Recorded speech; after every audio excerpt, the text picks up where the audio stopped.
미련은 대체로 간접적으로 보여지는 경우가 많기 때문에 단번에 알아채기 어렵습니다. 그래서 어떤 한 포인트만 보고 미련이라고 확신하기보다 상대는 여러분들이 가장 잘하니까 여러분들이 감을 믿으면서 상대가 여러 부분에서 미련이 보이는지 두고두고 지켜보면서 확신해 나가는 것이 좋습니다.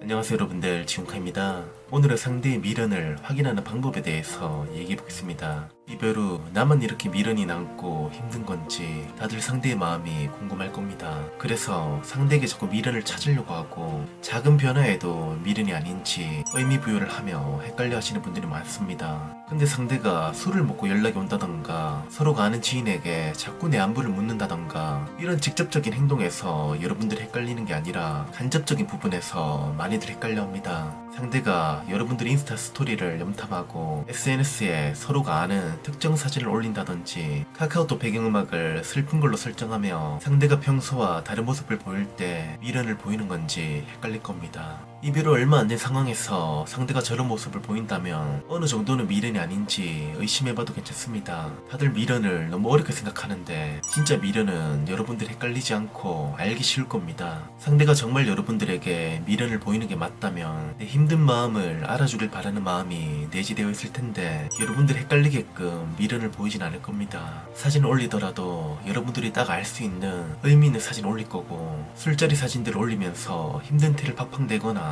위에서 말한 대로 카톡 배경음악을 슬픈 걸로 수시로 바꾸며 평소와 다른 모습을 확실히 보여줄 겁니다. 그때는 조금 헷갈리더라도 미련이라고 믿고 용기를 내보는 것도 괜찮다 생각합니다. 하지만 상대 행동이 미련인지 헷갈리고 해석하기 어렵다면 그건 미련이 아니라 여러분들의 미련이 만들어낸 착각일 겁니다. 미련은 대체로 간접적으로 보여지는 경우가 많기 때문에 단번에 알아채기 어렵습니다. 그래서 어떤 한 포인트만 보고 미련이라고 확신하기보다 상대는 여러분들이 가장 잘하니까 여러분들이 감을 믿으면서 상대가 여러 부분에서 미련이 보이는지 두고두고 지켜보면서 확신해 나가는 것이 좋습니다. 그리고 또 하나는 서로가 헤어질 당시에 했던 대화들을 다시 한번 보세요.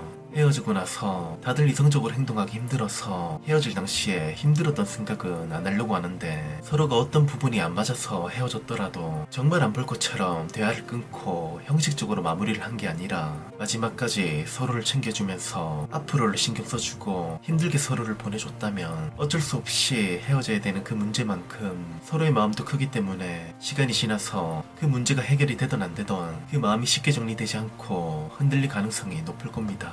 그러니 마지막 대화들을 다시 한번 돌아보면서 위와 비슷한 상황인지 한번 체크해보세요.